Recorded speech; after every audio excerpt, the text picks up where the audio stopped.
করলে কম হয়। সুদীর্ঘ এক জীবন আমরা দুজনে কাটিয়েছি। আমার আগে চলে গেলেও এটি সুদীর্ঘ সভা। এই জানুয়ারি মাসে আমাদের বিয়ের 54 বছর একসাথে থাকা, আর তার 6 বছর আগে থেকে আমি নুপুরকে চিনি, মানে একে পাড়াই থাকা।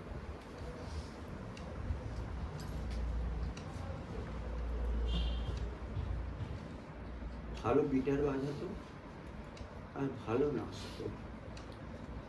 পাড়ার যে অনুষ্ঠান হতো তখন তো পাড়ার ছেলেরাই প্যান্ডেল বানায়, পাড়ার ছেলেরাই ডায়াস বানায় বাড়ি থেকে চপিয়ে এনে, পাড়ার ছেলেরাই ত্রিপল পাতে, সামনে বাচ্চারা বসবে, পিছনে চেয়ার।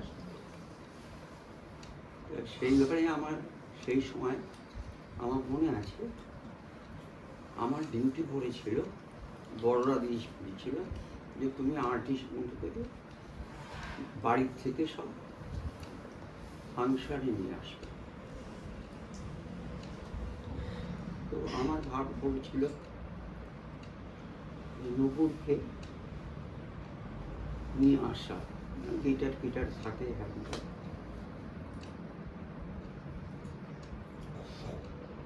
আর ওই ত্রিপল পাতা এসব যেমন তখন বা অন্যান্য সব বয়স্করাই, আমাদের ছোটদের পরে এগুলো ঘাট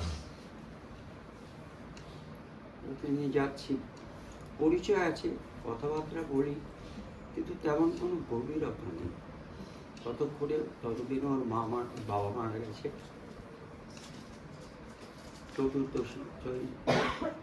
ত্রয়োদশী থেকে চতুর্দশী হয়তো তার উত্তরণ ঘটেছে।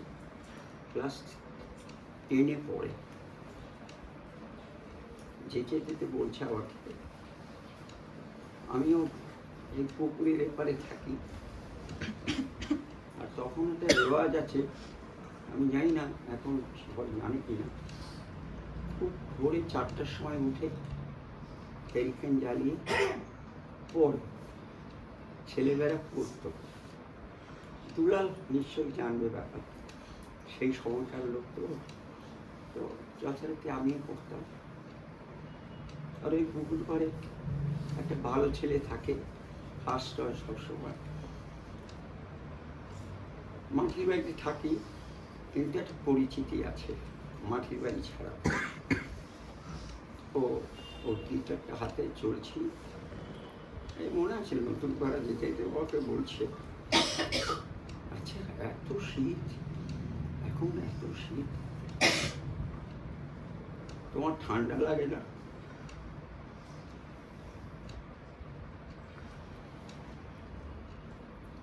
ঠান্ডা এরকম তো অনেক বাড়ি আমাদের মাটির বাড়ি চারিদিকে, কিন্তু আমার ঠান্ডা লাগে না।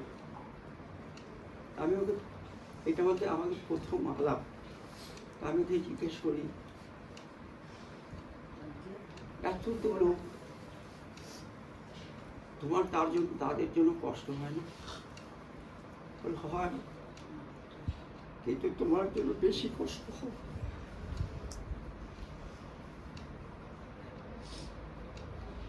আমি জানি না এই কথাটার মানে আই লাভ ইউ কিনা জানি না, এই কথাটা আমি তো ওকে ভালোবাসি কিনা জানি না, কিন্তু আমার জীবনের প্রথম প্রেমের পাঠ, তোমার শীতে খুব কষ্ট হয় না? কথাটা ভুলে গেছি, কিন্তু মনের মধ্যে সবসময় জাগতো, কেন এরকম বললো। তার 6-7 বছর পরে আমাদের বিয়ে, সেই চলছে। সেই চলছে। আমার কষ্ট লাগে কিনা জিজ্ঞাসা, কখনো শীতে, কখনো গরমে, কখনো কষ্টে, কখনো কাশিতে, কখনো ওষুধে, আমার কষ্ট লাগে কি? আর প্রত্যেক দিনই আর একটা শব্দ বলতো, জানে আমি এসেছি, শুতে গেছি, আমি অত একটু পড়াশোনা করছি, খুব বিরক্ত করতো, চলে এসো চলে এসো, এখন এত রাতে পড়ে। তো বলছে, গেলে পরে বলছে তুমি এসেছো। তো এই এসেছো আমি কি, এর অনেক মানে, তো দেখছি আমি এসেছি, তুমি তো আমার কাছে এসেছো, তুমি কি সত্যি সত্যি আমার কাছে এসেছো? ও যতটা আমার কাছে এসেছে, আমি ততটা ওর কাছে যেতে পারিনি। মানুষ যখন জন্মগ্রহণ করে তখন থেকেই মানুষের একটা পূর্ণতা পাওয়ার একটা আকাঙ্ক্ষা জাগে। শিশু, বয়স্ক লোক, বৃদ্ধ লোক, কিন্তু এই পূর্ণতা, কিসের পূর্ণতাটা, সেটা যার যার মত। তো আজকে আমি চারটা কথা পয়েন্ট ওয়াইজ বলি, কারণ 2-3 মিনিট সময় অলরেডি 3 মিনিট হয়ে গেছে। তো ওর জীবনের পূর্ণতা কি ছিল, নিশ্চয়ই পূরণ করার চেষ্টা সারা জীবন করে গেছে, কিন্তু আর একটা জীবনে আমি ওর কাছে হেরে বসে আছি। কারণ আজকের তনু কোথায়,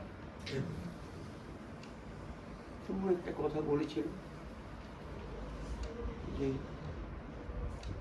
কাকিমা যদি বেঁচে থাকতেন আর কাকা যদি মারা যেতেন, আজকের যে এই স্মরণসভা এইসব কি করছি, এটা হয়তো ক্যান্সেল করে দিতে হতো। কারণ এই সময় ওর কাকিমা হয়তো রিহ্যাবে থাকতো, সহ্য করতে পারত না। তো আমার জীবনের সবচেয়ে বড় পূর্ণতাটা হচ্ছে এই, ও আমার সমস্ত দুঃখ কষ্ট নিয়ে চলে গেছে। আমাকে যে কষ্টটাও দিয়ে গেছে, আমি এই কষ্টটা বহন করার চেষ্টা করব, এবং এটাই আমার জীবনের পূর্ণতা। আমি আপ্রাণ চেষ্টা করব। তা সেই পূর্ণতাটার জন্য আমি অপেক্ষা করছি। এলো প্রথম আমার একটা কথা। দ্বিতীয় কথা, আমি জীবনে অসংখ্য মহিলার সঙ্গ পেয়েছি তা নয়, অসংখ্য মহিলা দেখেছি তা নয়, অসংখ্য চাকরিজীবী মহিলা দেখেছি তা নয়, কিন্তু আমার জীবনে এমন কোনো মহিলা দেখিনি যে তার নিজের মায়না কত জানে না। আমি যদি তুমি জিজ্ঞেস করলাম তোমার মায়না কত, তুমি জানো? না, জানি না। অথচ ওর বন্ধুরা ফোন করে আমাকে বলে, শিল্পীদিন খবর দিন, সুখবর আছে। এমন কি সুখবর? ওই 7th কমিশন, ওই পে কমিশনের কি একটা কি 7,338 টাকা বেড়েছে। আমি বললাম, জানো আপনি ফোন করেছিল, এটা করেছে। ও বাবা, আবার টাকা বেড়েছে। নিজের মানা নিজে জানে না, জাস্ট টুটুন জানে, তরুণ জানে। ওরা গত 8-10 দিন ধরে অক্লান্ত পরিশ্রম করছে, চারিদিকে টাকা এখানে সেখানে রয়েছে। আমি সব এক জায়গায় রেখেছিলাম। আমি হসপিটালে যাওয়ার আগে বলেছিলাম যে তুমি একটু দেখো কি আছে না আছে, আমার দেখতে হবে না, আমি চলে যাব, তারপরে আমার ছেলেরা সব আমার টাকা পয়সা কোথায় কি আছে। এই হচ্ছে দ্বিতীয় পয়েন্ট। এমন মহিলা যে তার মায়না কত জানে না, পেনশন বেড়েছে সেটা সে জানে না, আর একটা কথা পূজা বলল, যদি কখনো কেউ বিপদে পড়ে, আর্থিক হোক, মেডিকেলি হোক, পড়াশোনায় আটকে গেলে হোক, she will be the first person. চিন্তা করবে না, দিয়ে দাও। মারা গেল মা, প্রমোটার এসছে অনেক, বাড়ি তৈরি করবে, কবে দিচ্ছেন বাড়ি তৈরি করতে? ও বললো দেখো এত তো লোক বলছে, তা বাড়িটা আমাদের কাউকে দিয়ে দিই। এমন হ্যাঁ দিয়ে দাও। আর সেই সময় একটা কথা বলেছিল, আর না দিয়েই বা কি করি বলো?